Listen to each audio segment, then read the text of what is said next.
Informe completo sobre el asesinato de Irina Zarutska y sobre la vida de su asesino de Carlos Brown Jr. Introducción general. El presente informe reúne, corrobora y organiza la información disponible hasta la fecha sobre uno de los casos criminales que más repercusión política, social y mediática ha generado en los Estados Unidos durante los últimos años, el asesinato de la refugiada ucraniana Irina Zarutska, ocurrido en la ciudad de Charlotte, en el estado de Carolina del Norte, la noche del viernes 22 de agosto del año 2025.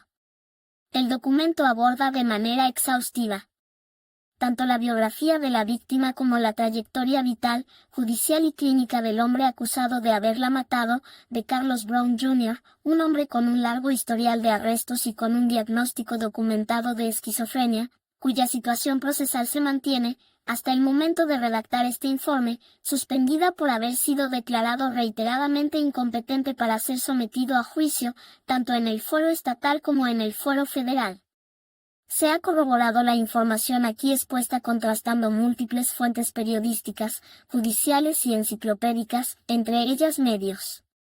estadounidenses, medios latinoamericanos, medios europeos y medios ucranianos, además del documento enciclopédico que el usuario aportó como base inicial de consulta. Primera parte, la vida de Irina Zarutska, los primeros años en Kiev. Irina Zarutska nació el 22 de mayo del año 2002 en la ciudad de Kiev, capital de Ucrania, en el seno de una familia que sus allegados describieron posteriormente como unida, cálida y volcada hacia la creatividad. Sus padres, identificados en distintas fuentes como Ana y Stanislao Zarutsky, criaron a Irina junto a una hermana, mencionada en algunos reportajes como Valeria, y un hermano menor, mencionado como Bogdan. Desde pequeña, Irina mostró inclinación por las artes plásticas y por el diseño, un interés que la llevaría, ya en la adolescencia, a inscribirse en el Colegio Sinergia de Kiev, una institución dedicada a la enseñanza del arte y de la restauración. Durante sus años de formación, Irina desarrolló habilidades en pintura, escultura y diseño de indumentaria, obteniendo finalmente un diploma en arte y restauración a la edad de 18 años. Quienes la conocieron durante esa etapa la recuerdan como una joven de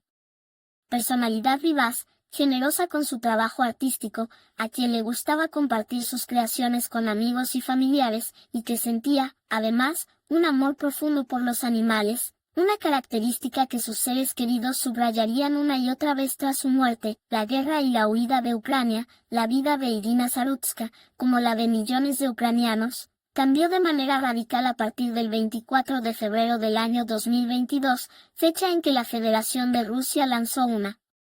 invasión a gran escala contra Ucrania. El barrio donde residía la familia Zarutsky, llamado Solomiansky,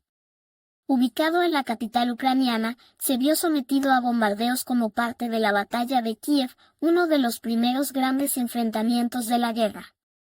Durante meses, la familia debió abandonar su vivienda habitual para refugiarse en un pequeño refugio subterráneo, viviendo en condiciones de extrema precariedad, con temor constante a los ataques y con acceso limitado a suministros básicos.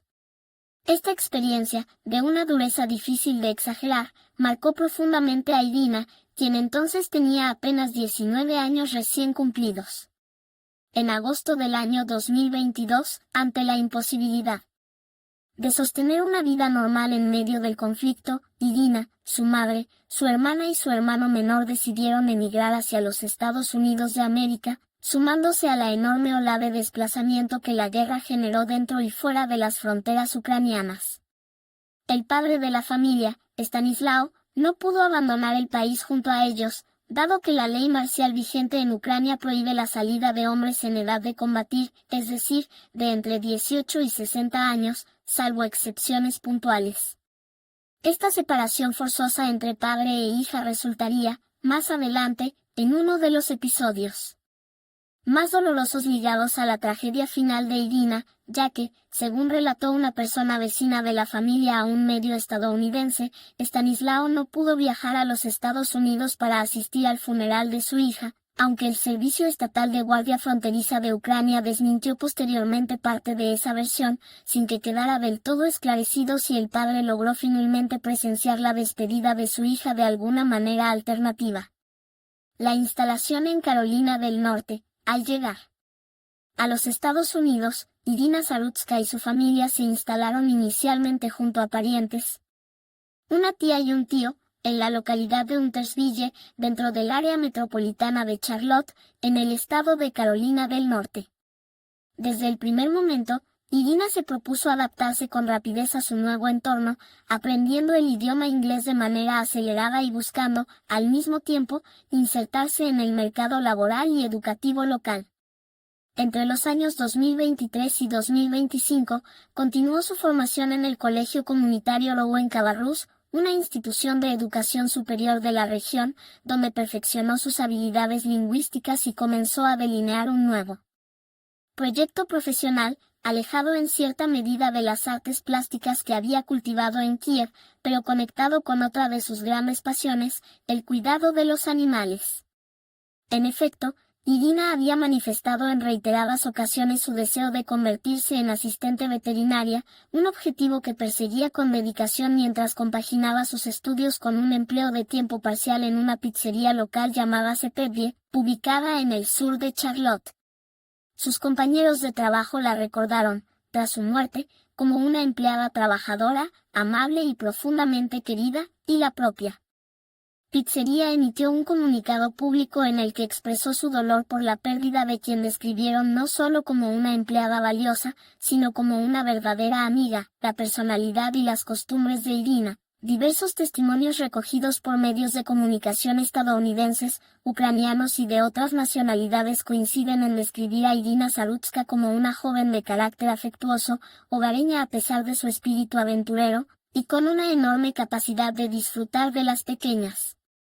cosas de la vida cotidiana. Le gustaba explorar nuevos lugares, salir a caminar y descubrir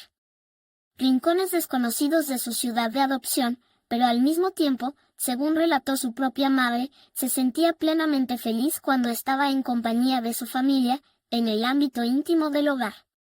Su madre recordó también, con cariño, la costumbre de Irina de dormir durante largas horas, un hábito que la propia familia describía en tono afectuoso como un don artístico, una expresión que refleja el vínculo estrecho y sereno que existía entre madre e hija. En su vecindario, Irina era conocida además por cuidar mascotas ajenas, paseando perros de sus vecinos con regularidad, una actividad que combinaba su amor por los animales con su naturaleza sociable y solidaria. Había aprendido a conducir en los Estados Unidos, un símbolo, para ella y para su entorno, de la independencia que estaba forjando en su nueva vida, lejos de la guerra que había dejado atrás, aunque nunca del todo desconectada de su país de origen, al que seguía profundamente ligada por sus raíces familiares y culturales. La noche del asesinato, la noche del viernes 22 de agosto del año 2025, Irina Zarutska regresaba a su domicilio tras finalizar su turno de trabajo en la pizzería Sepedie, todavía vestida con su uniforme laboral, compuesto por un pantalón largo, una remera de color negro y una gorra con el logotipo de la empresa. Poco antes de las 10 de la noche, se encontraba en la estación de tren ligero East West Boulevard, situada en el vecindario de Solten, en la ciudad de Charlotte, esperando para abordar la formación correspondiente a la línea azul del sistema de tránsito conocido como Lynx, operado por el sistema de tránsito del área de Charlotte. Las imágenes de las cámaras de seguridad, difundidas públicamente varios días después del hecho, muestran a Irina subiendo al vagón y sentándose en un asiento ubicado justo delante de un hombre desconocido para ella, identificado más tarde como de Carlos Brown Jr. Durante los 4 minutos siguientes, Irina permaneció absorta en su teléfono móvil, con auriculares puestos, completamente ajena a la mirada fija que el hombre sentado detrás mantenía sobre ella. En un momento dado, sin que mediara ningún tipo de intercambio verbal ni de provocación previa, el hombre extrajo una navaja plegable que llevaba oculta en su ropa, la abrió, y se abalanzó repentinamente sobre Irina desde atrás, sujetándola por la cabeza y apuñalándola en 3 oportunidades en la zona del cuello. Irina, visiblemente aterrorizada, intentó reaccionar, pero colapsó pocos segundos después, cayendo al piso del vagón, gravemente herida. El atacante, según relataron testigos y confirmaron posteriormente registros de audio, fue escuchado pronunciando frases que aludían al color de piel de la víctima mientras caminaba por el vagón, limpiando la sangre de sus manos con su propia ropa, antes de descender del tren aproximadamente 2 minutos después del ataque. La reacción de los pasajeros y la atención médica, uno de los aspectos que generó mayor consternación pública. Una vez conocidos los detalles completos del episodio, fue la reacción inicial de indiferencia por parte de otros pasajeros que se encontraban en el mismo vagón en el momento del ataque. Según se desprende de las imágenes registradas por las cámaras de seguridad, varios de los presentes no se acercaron de inmediato a auxiliar a Irina, que permanecía tendida en el piso, agonizando. Recién transcurridos algunos minutos, una persona se aproximó para intentar ayudarla, siendo luego acompañada por otros pasajeros. Pese a estos esfuerzos tardíos, Irina Zarutska fue declarada muerta en el lugar del hecho por los servicios de emergencia que llegaron a la estación. El operador del tren, de acuerdo con la información difundida posteriormente por el sistema de tránsito del área de Charlotte, actuó conforme al protocolo establecido, deteniendo la formación y manteniendo a los pasajeros en el lugar hasta la llegada de las autoridades policiales. El atacante, por su parte, fue detenido poco después de abandonar el tren y trasladado al centro de salud Atrium para recibir atención médica, siendo formalmente acusado de homicidio doloso una vez recibida el alta hospitalaria, homenajes y recaudación de fondos para la familia. Tras conocerse la noticia del asesinato, la familia de Irina Zarutska creó una campaña de recaudación de fondos a través de la plataforma denominada GoFundMe, con el objetivo de cubrir los gastos derivados del funeral y de brindar apoyo económico a los familiares que quedaban en los Estados Unidos, particularmente a su hermana. La campaña, en pocos días, superó ampliamente las expectativas iniciales, llegando a recaudar cifras que distintas fuentes ubican entre $80,000 y más de $230,000 estadounidenses. Dependiendo del momento en que se realizó la consulta, reflejando la enorme ola de solidaridad y conmoción que generó el caso tanto dentro como fuera de los Estados Unidos. Numerosos vecinos, compañeros de trabajo y desconocidos dejaron mensajes públicos de condolencias, destacando la calidez humana de Irina, su espíritu solidario y su condición de joven que había sobrevivido a una guerra solo para perder la vida de manera violenta en el país donde buscaba refugio y seguridad. Asimismo, la plataforma de recaudación retiró de manera inmediata otra campaña que había sido creada, de forma controvertida, para recaudar fondos destinados a la defensa legal del propio acusado, argumentando que sus normas de uso prohíben expresamente el financiamiento de la defensa de personas formalmente acusadas de delitos violentos, y procediendo además a reembolsar el dinero a quienes habían realizado donaciones para esa segunda campaña. Segunda parte, la vida de Carlos Brown Jr., datos personales y origen. De Carlos de Juan Brown Jr. nació el 1 de octubre del año 1990. En la ciudad de Charlotte, en el estado de Carolina del Norte, donde transcurrió la totalidad de su vida hasta el momento del asesinato de Irina Zarutska.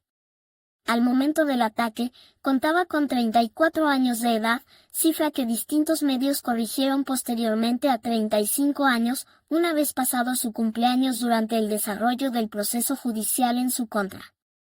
Diversas fuentes coinciden en señalar que, en los meses previos al asesinato, Brown se encontraba en situación de calle, sin vivienda fija, tras haber sido expulsado del hogar de su madre debido a episodios reiterados de conducta agresiva vinculados a su enfermedad mental, el extenso historial criminal, los registros judiciales del condado de Mecklemburgo, revisados por múltiples medios de comunicación, revelan que de Carlos Brown Jr. había sido arrestado en al menos 14 oportunidades a lo largo de más de una década, con cargos que se remontan hasta el año 2007.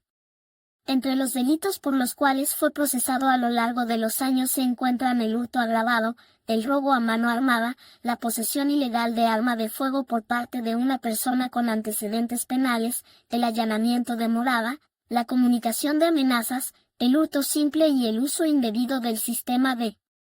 Emergencias. El 11 de abril del año 2014 fue condenado por el delito de allanamiento de morada. Mientras se encontraba bajo libertad condicional por ese hecho, fue nuevamente arrestado, esta vez por robo a mano armada y por posesión ilegal de un arma de fuego, cargos que derivaron finalmente en una condena por robo con arma peligrosa, delito por el cual permaneció encarcelado en una prisión estatal desde el año 2015 hasta el mes de septiembre del año 2020, cumpliendo una sentencia de aproximadamente 5 años y medio, el cambio tras la prisión y el diagnóstico de esquizofrenia, de acuerdo con el testimonio público de su propia madre, identificada como Michelle DeWitt. Tras su salida de prisión en el año 2020, de Carlos Brown Jr. regresó inicialmente a vivir con su familia, pero mostró un cambio de comportamiento marcado y preocupante, volviéndose una persona distinta a la que había sido antes de su encarcelamiento. Según relató la madre a distintos medios de comunicación, su hijo comenzó a golpear puertas, a gritar sin motivo aparente y a manifestar signos evidentes de inestabilidad emocional y mental. Ante esta situación, la madre decidió someterlo a una evaluación psiquiátrica, obteniendo de la justicia una orden de internación involuntaria, en el marco de la cual Brown permaneció bajo observación clínica durante un periodo de aproximadamente 2 semanas, siendo diagnosticado formalmente con esquizofrenia, un trastorno mental grave caracterizado, entre otros síntomas, por la presencia de delirios y alucinaciones que alteran profundamente la percepción de la realidad. Pese al diagnóstico, Brown se negó reiteradamente a tomar la medicación prescripta por los profesionales de la salud mental y su comportamiento agresivo continuó agravándose con el tiempo, hasta el punto en que su propia madre se vio obligada a expulsarlo del hogar familiar, lo cual derivó en que Brown pasara a vivir en situación de calle. La familia intentó, en más de una ocasión, conseguir que fuera admitido en un centro de salud mental especializado, pero, según relató la madre, dichos establecimientos carecían de camas disponibles para atenderlo, una carencia estructural que numerosos especialistas en salud pública de Carolina del Norte han señalado como un problema crónico del sistema estatal, agravado por la reducción de la capacidad de los hospitales psiquiátricos estatales que tuvo lugar a comienzos de la década del 2000, los delirios sobre el material corporal. Uno de los elementos más perturbadores que salieron a la luz tras el asesinato de Irina Zarutska fue la naturaleza específica de los delirios que padecía de Carlos Brown Jr. Según documentos judiciales y testimonios de su propia familia, Brown sostenía la creencia delirante de haber sido expuesto a un material artificial, de origen supuestamente humano, que habría sido implantado en su cuerpo y que, según él, controlaba de manera constante funciones básicas de su vida diaria, entre ellas su capacidad para comer, para caminar y para hablar. Brown se refería a esta creencia con la expresión que sus propios abogados denominarían, más adelante, en documentos judiciales, como su emergencia corporal. Esta convicción delirante no era un hecho aislado ni reciente al momento del asesinato, sino un patrón sostenido en el tiempo, documentado por reiterados contactos que el propio Brown mantuvo con las fuerzas de seguridad, a quienes acudía solicitando que investigaran la existencia de dicho material. En enero del año 2025, meses antes del asesinato, Brown fue arrestado por uso indebido del sistema de emergencias, luego de haber llamado repetidamente al número de emergencias para denunciar la existencia de ese material que, según sostenía, controlaba su cuerpo. En esa oportunidad, oficiales de policía realizaron un control de bienestar sobre Brown, durante el cual él mismo relató su convicción sobre el material implantado, y, al ser informado de que las autoridades no podían intervenir en un asunto de esa naturaleza, se mostró molesto, volvió a llamar al servicio de emergencias mientras los oficiales aún se encontraban presentes, lo cual derivó en su arresto.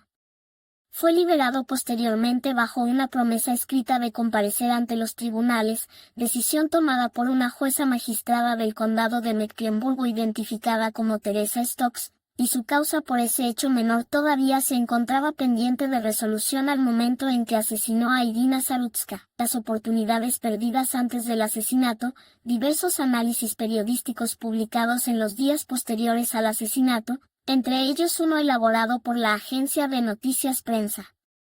asociada, señalaron que existieron múltiples oportunidades en las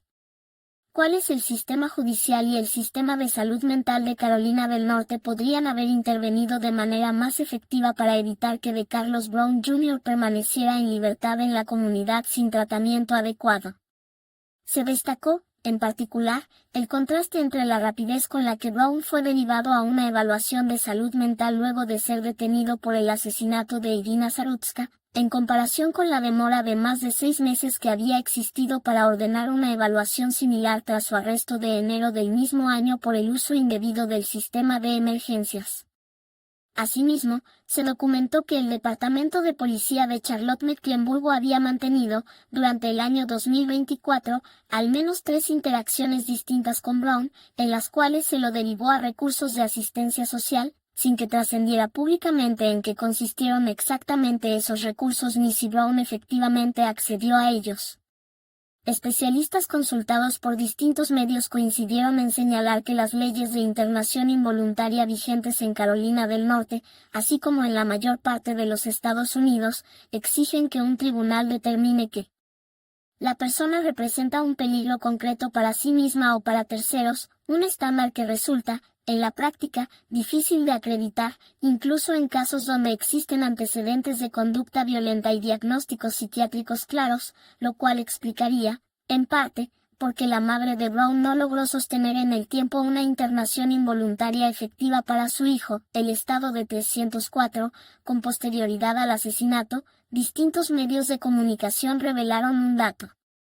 adicional que alimentó la controversia política en torno al caso: la existencia de un listado de liberación anticipada de reclusos elaborado durante la pandemia de la enfermedad por coronavirus, en el cual figuraba el nombre de DeCarlos Brown Jr. Sin embargo, tras una investigación periodística más detallada, se estableció que, si bien Brown había sido incluido en dicho listado de posibles candidatos a una liberación anticipada, finalmente no fue liberado de manera anticipada por esa vía, sino que cumplió el plazo correspondiente a su condena original hasta el mes de septiembre del año 2020, cuando egresó del sistema penitenciario de manera regular. Este dato se convirtió, de todos modos, en un elemento central del debate político desatado en Carolina del Norte durante la campaña electoral del año 2026, en la cual sectores opositores al entonces gobernador Roy Cooper lo acusaron de haber incluido a Brown entre los 9.000 reclusos beneficiados por ese programa de liberación anticipada, acusación que funcionarios estatales calificaron como imprecisa, al aclarar que Brown no había egresado efectivamente por esa vía anticipada. Tercera parte, el proceso judicial. Los cargos iniciales. Inmediatamente después del asesinato, DeCarlos Brown Jr. fue arrestado por agentes de la policía de Charlotte-Mecklenburgo y acusado, en primera instancia, del delito de homicidio doloso, cargo que fue posteriormente elevado a asesinato en primer grado por parte de un gran jurado del condado de Mecklenburgo, en el mes de septiembre del año 2025.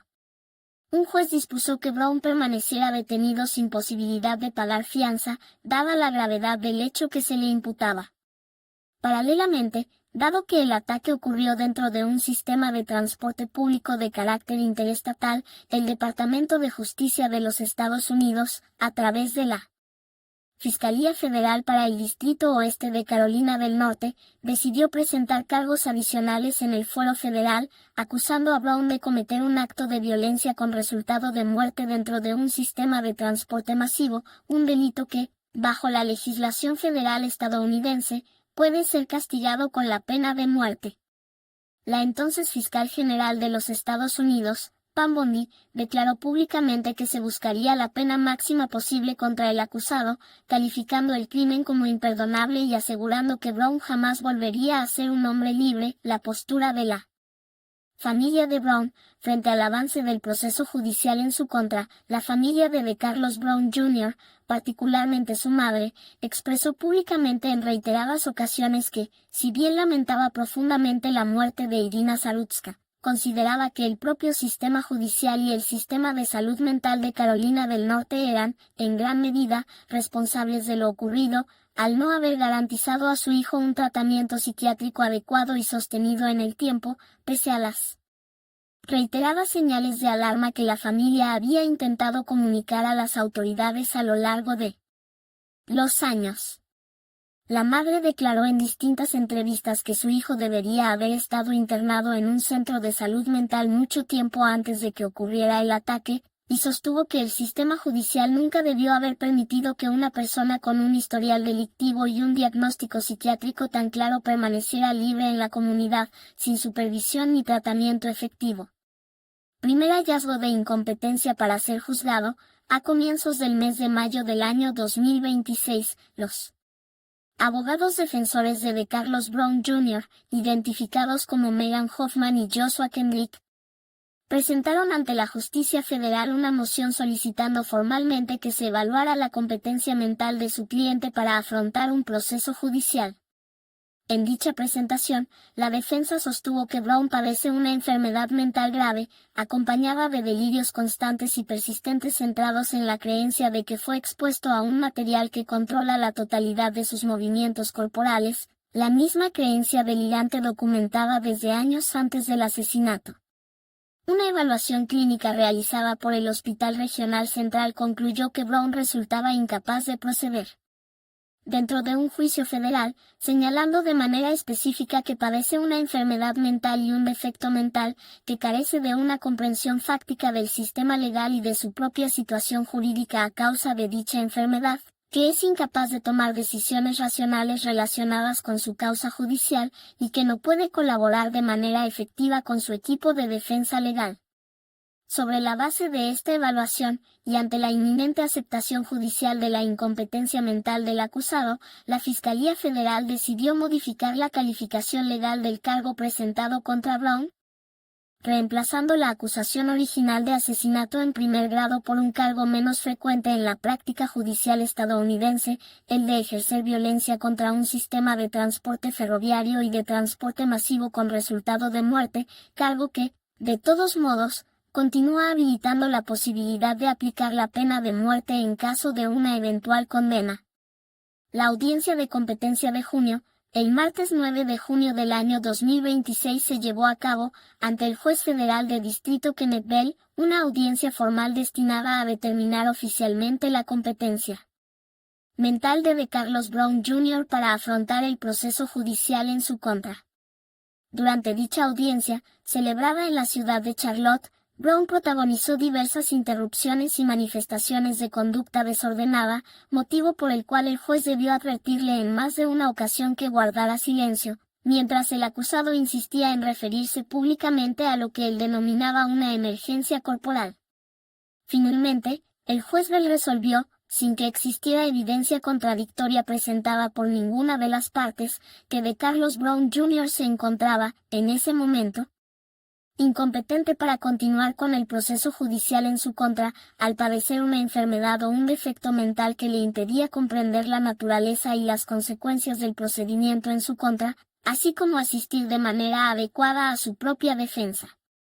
El fiscal federal para el Distrito Oeste de Carolina del Norte, Ross Ferguson, compareció ante la prensa inmediatamente después de finalizada la audiencia, declarando que el pronóstico clínico de Brown para recuperar su competencia mental había sido calificado como bueno por los especialistas que lo evaluaron, y expresó su confianza en que, eventualmente, Brown sería sometido a juicio una vez concluido el proceso de tratamiento psiquiátrico ordenado por el tribunal. El magistrado dispuso que Brown fuera internado bajo custodia del fiscal general de los Estados Unidos en un centro hospitalario de carácter penitenciario, por un plazo máximo de 4 meses, con el objetivo de intentar restaurar su competencia mental mediante tratamiento médico y farmacológico especializado.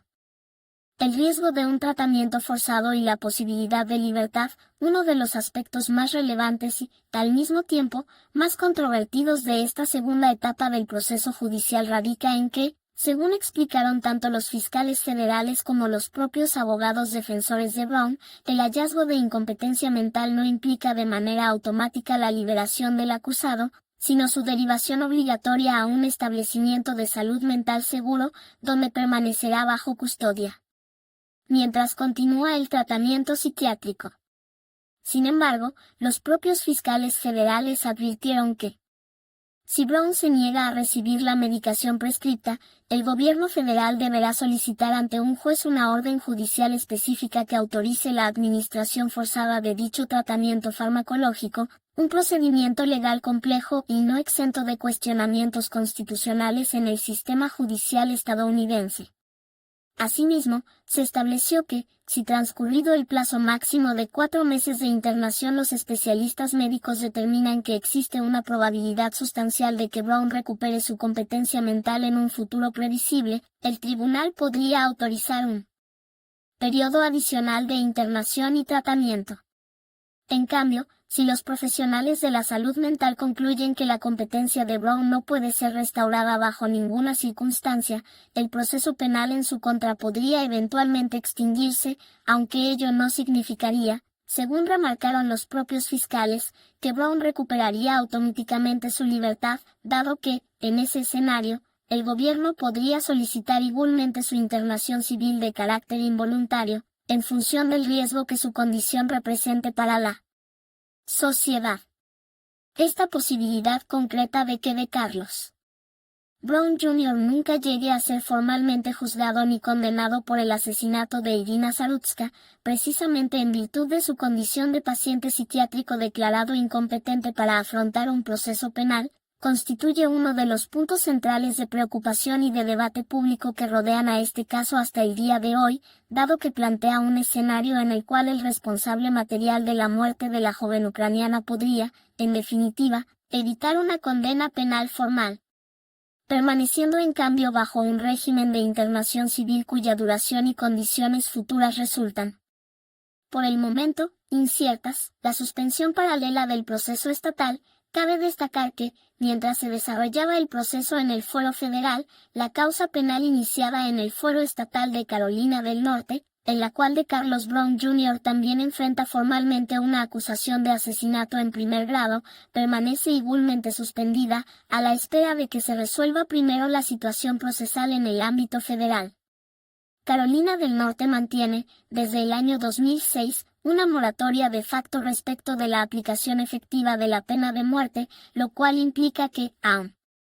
en caso de una eventual condena en el fuero estatal, resultaría sumamente improbable que dicha pena llegara a ejecutarse en la práctica, circunstancia que no aplica de la misma manera en el ámbito del proceso federal, donde la pena capital sí mantiene, en teoría, plena vigencia operativa. Cuarta parte, la repercusión política y social del caso. Las declaraciones del presidente Donald Trump, el asesinato de Irina Zarutska se transformó rápidamente en un asunto de relevancia política nacional en los Estados Unidos, particularmente después de que las imágenes de las cámaras de seguridad fueran difundidas públicamente el 5 de septiembre del año 2025. El presidente Donald Trump se pronunció en múltiples ocasiones sobre el caso, acusando a lo que definió como jueces, políticos y activistas de la izquierda radical de haber tolerado, a través de sus políticas, un clima de impunidad que, según su interpretación, había contribuido de manera directa a la muerte de la joven ucraniana. El mandatario reclamó públicamente mano dura contra la criminalidad y solicitó de manera explícita que se aplicara la pena de muerte contra el acusado. Durante su discurso ante el Congreso de los Estados Unidos, correspondiente al Estado de la Unión del año 2026, el presidente Trump llegó a referirse públicamente a la madre de Irina Zarutska, presente entre el público asistente, calificando a de Carlos Brown Jr. como un monstruo desquiciado, en una intervención que fue ampliamente reproducida por medios de comunicación de todo el mundo. En una intervención posterior, ya en el mes de febrero del año 2026, el propio presidente llegó a vincular la muerte de Irina Zarutska con lo que calificó como un acuerdo secreto entre el entonces gobernador Roy Cooper y determinados grupos activistas, una afirmación que generó fuerte controversia y que careció, hasta el momento de redactar este informe, de sustento documental verificable de manera independiente. Otras voces políticas y empresariales, además del presidente Trump, otras figuras públicas del ámbito político y empresarial estadounidense se pronunciaron sobre el caso en los días posteriores a la difusión del video del ataque. El congresista Randy Fein anunció públicamente su intención de impulsar una legislación destinada a exigir responsabilidad a los jueces que, según sus propias palabras, liberan a delincuentes violentos reincidentes que luego cometen nuevos crímenes, mencionando de manera directa a los magistrados que en el pasado habían intervenido en las causas judiciales previas de Brown.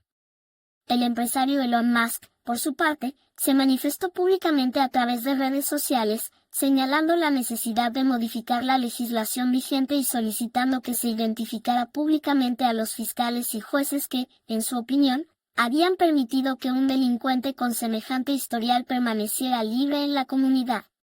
El secretario de Transporte de los Estados Unidos, Sean Duffy, también responsabilizó públicamente a las autoridades municipales de la ciudad de Charlotte por lo sucedido, en el marco de un debate más amplio sobre la seguridad en los sistemas de transporte público urbano a nivel nacional. La reacción de autoridades locales de Charlotte, frente a la creciente presión política y mediática, distintas autoridades locales de la ciudad de Charlotte se pronunciaron públicamente sobre el caso. La alcaldesa demócrata de la ciudad, Bill Ailes, calificó el hecho como un episodio sin sentido y trágico, y solicitó públicamente respeto hacia la familia de la víctima mientras continuaba avanzando la investigación judicial correspondiente. El concejal municipal Edwin Peacock, por su parte, destacó públicamente la fragilidad de la confianza pública en el sistema de transporte de la ciudad tras el ataque, e instó tanto al sistema de tránsito del área de Charlotte como al Departamento de Policía de Charlotte-Mecklenburgo a revisar de manera integral los protocolos de seguridad vigentes en el sistema de tren ligero. Cabe señalar que, según información oficial difundida por el propio sistema de transporte, el atacante no había abonado el correspondiente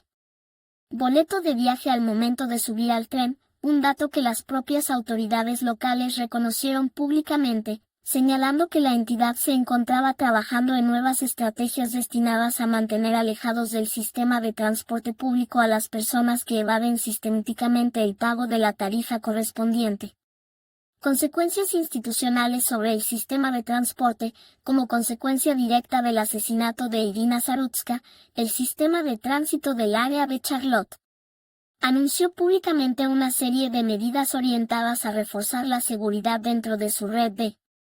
transporte, entre las cuales se incluyó el incremento en la frecuencia de las inspecciones de boletos, la instalación de nuevos dispositivos validadores de tarifa a bordo de las formaciones y en las estaciones, y la ampliación de la dotación de personal de seguridad tanto en los trenes como en los andenes de las distintas estaciones de la red.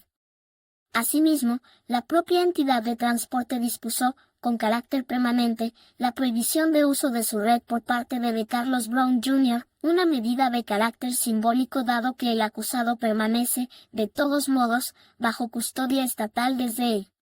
momento mismo del asesinato. El debate sobre la reforma de salud mental, uno de los efectos institucionales más concretos que generó el asesinato de Irina Zarutska fue la aceleración de un debate legislativo, tanto a nivel local como estatal, en torno a las deficiencias del sistema de salud mental y del sistema judicial de Carolina del Norte para gestionar de manera adecuada a personas con enfermedades psiquiátricas graves y con antecedentes de conducta violenta. En el mes de junio del año 2026, la Cámara de Representantes del Estado de Carolina del Norte aprobó, por una amplia mayoría de 100 votos a favor y 10 votos en contra, un proyecto de ley identificado como Proyecto de Ley número 1104, orientado específicamente a introducir reformas en la legislación estatal vinculada a la salud mental y a la seguridad pública, remitiendo posteriormente dicho proyecto al Senado estatal para su tratamiento definitivo. El presidente de la Cámara de Representantes de Carolina del Norte, Destinul, declaró públicamente, al momento de la aprobación del proyecto, que tragedias recientes como el asesinato evitable de Irina Zarutska habían dejado al descubierto fallas graves en los sistemas de salud mental y de seguridad pública del Estado, fallas que, según sus palabras, ponían en riesgo a la totalidad de la población de Carolina del Norte, y sostuvo que las reformas propuestas contribuirían a mantener alejados de las calles a delincuentes peligrosos con enfermedades mentales, garantizándoles al mismo tiempo el tratamiento médico que necesitan antes de que puedan volver a causar daño a terceras personas. La polarización del debate público, el diario local. Charlotte Observer describió, en un análisis publicado pocos días después de la difusión del video del ataque, que el caso se había politizado de manera acelerada, transformándose en un símbolo utilizado por sectores conservadores del espectro político estadounidense para cuestionar las políticas de seguridad ciudadana implementadas en ciudades gobernadas por representantes del Partido Demócrata. Diversos comentaristas conservadores señalaron, además, que los principales medios de comunicación nacionales habían tardado en dar cobertura significativa al caso, en comparación con la rapidez con la que se había difundido, tiempo atrás, otro episodio de violencia ocurrido en un sistema de transporte público en la ciudad de Nueva York, conocido como el caso de Jordan Neely, en el cual las circunstancias raciales de víctima y agresor resultaban inversas a las del caso de Irina Zarutska, lo cual, según estos comentaristas, evidenciaba un tratamiento mediático desigual en función de la identidad racial de las personas involucradas en cada hecho. Quinta parte, la repercusión internacional, la reacción de las autoridades ucranianas. El asesinato de Irina Zarutska generó una fuerte repercusión también fuera de las fronteras estadounidenses, particularmente en su país de origen, Ucrania. El Ministerio de Asuntos Exteriores de Ucrania emitió un comunicado oficial en el cual manifestó que se encontraba en contacto constante con las autoridades investigadoras estadounidenses, realizando un seguimiento cercano del proceso judicial iniciado contra el responsable del ataque. Días más tarde, el 24 de septiembre del año 2025, el presidente de Ucrania, Volodymyr Zelensky, rindió homenaje público a la memoria de Irina Zarutska durante su intervención ante la Asamblea General de las Naciones Unidas, mencionando el caso como un ejemplo trágico de la vulnerabilidad que enfrentan quienes se ven forzados a abandonar su país natal a causa de una guerra, incluso una vez alcanzado, en apariencia, un destino considerado seguro. La cobertura en medios europeos y latinoamericanos. El caso recibió una amplia cobertura periodística en distintos países de Europa y de América Latina. En el Reino Unido, el diario The Times señaló que el caso había alimentado un intenso debate sobre las tasas de criminalidad en los Estados Unidos, mientras que el diario The Daily Telegraph sostuvo que el hecho había desencadenado una fuerte indignación pública en torno a la situación de la seguridad ciudadana en ese país.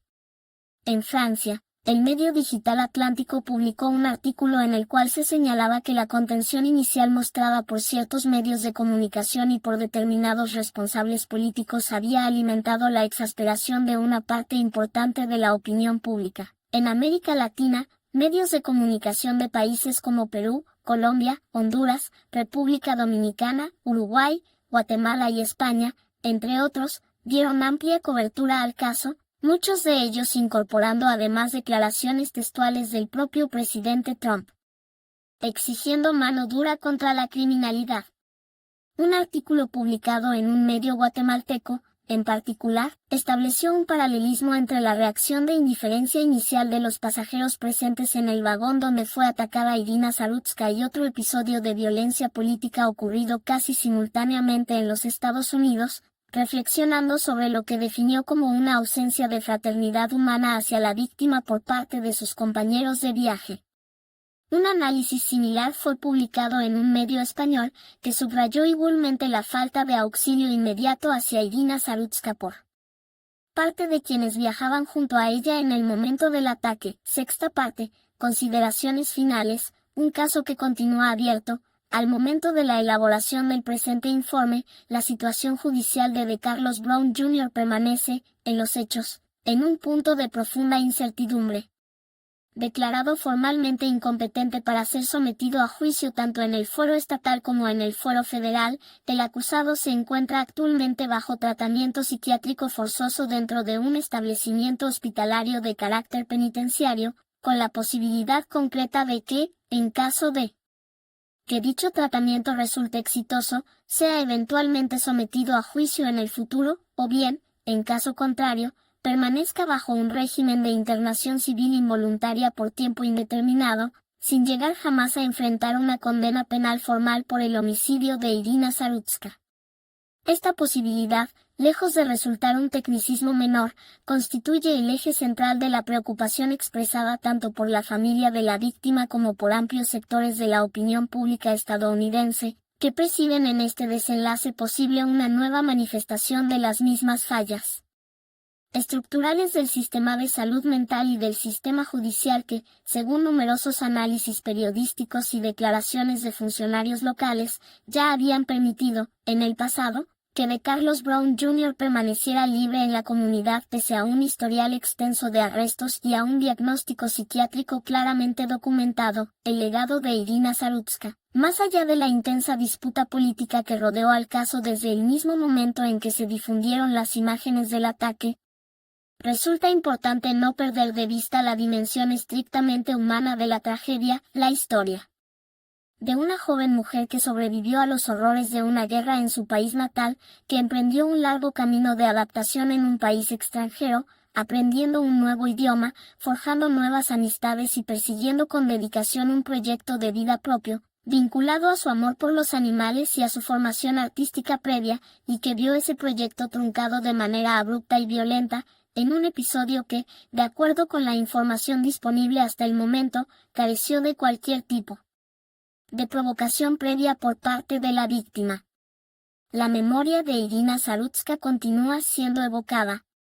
tanto en los Estados Unidos como en Ucrania, como símbolo de la fragilidad de la búsqueda de seguridad por parte de quienes se ven forzados a huir de un conflicto bélico, así como también, de manera paralela, como punto de partida para un debate todavía abierto sobre las profundas deficiencias que atraviesan los sistemas de salud mental y de justicia penal en distintos estados de los Estados Unidos, deficiencias que, en este caso particular, involucraron directamente tanto a la víctima como al propio acusado, quien, según todos los indicios recogidos, padece desde hace años una enfermedad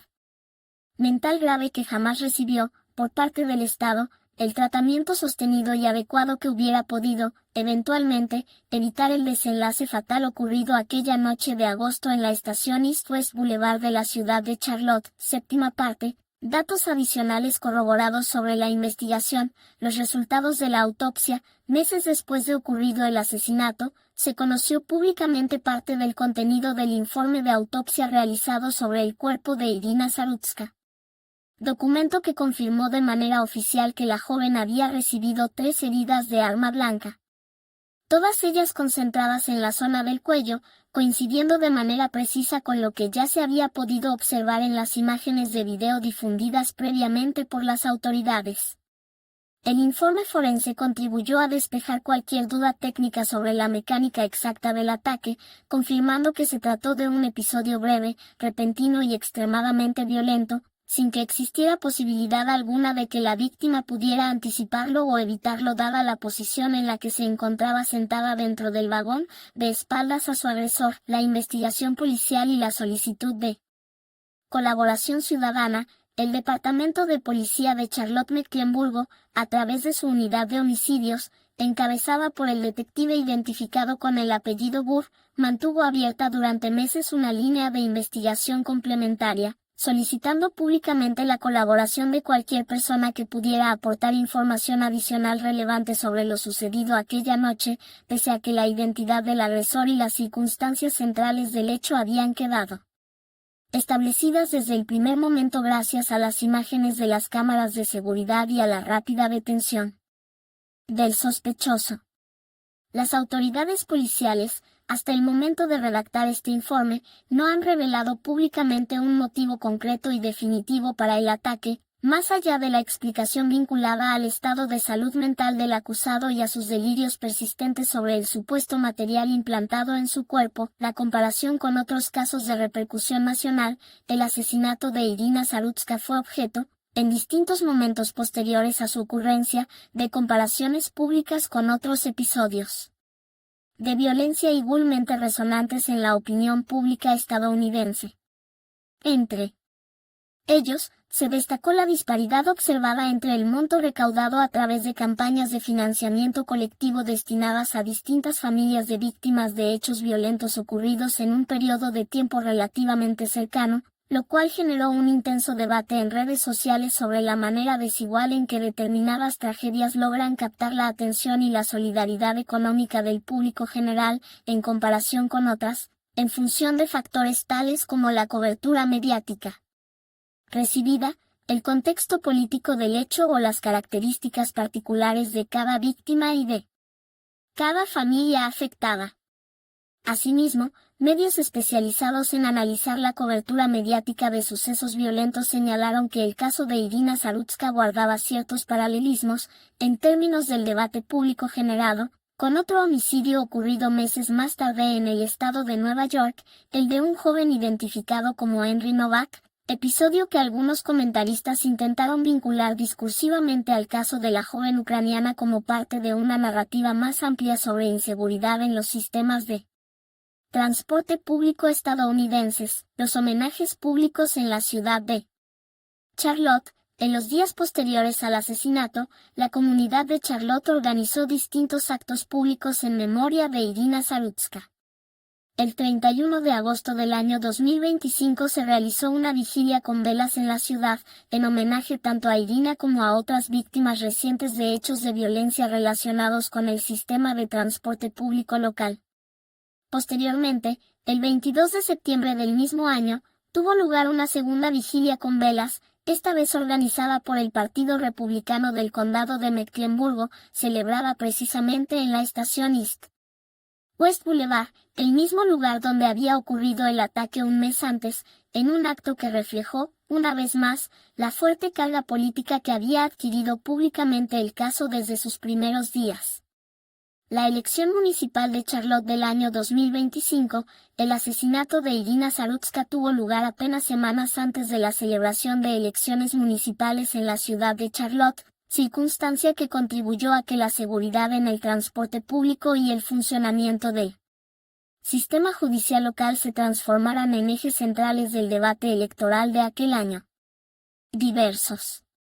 integrantes del Consejo Municipal y varios de los candidatos que se postulaban entonces a la alcaldía de la ciudad reclamaron públicamente la adopción de medidas más contundentes para garantizar la seguridad de los usuarios del transporte público, utilizando el caso como argumento central en sus respectivas campañas, en un contexto de creciente preocupación ciudadana por la percepción de inseguridad en el sistema de tren ligero de la ciudad. Cierre del informe. El presente documento ha reunido, corroborando la información entre múltiples fuentes periodísticas, judiciales y enciclopédicas, el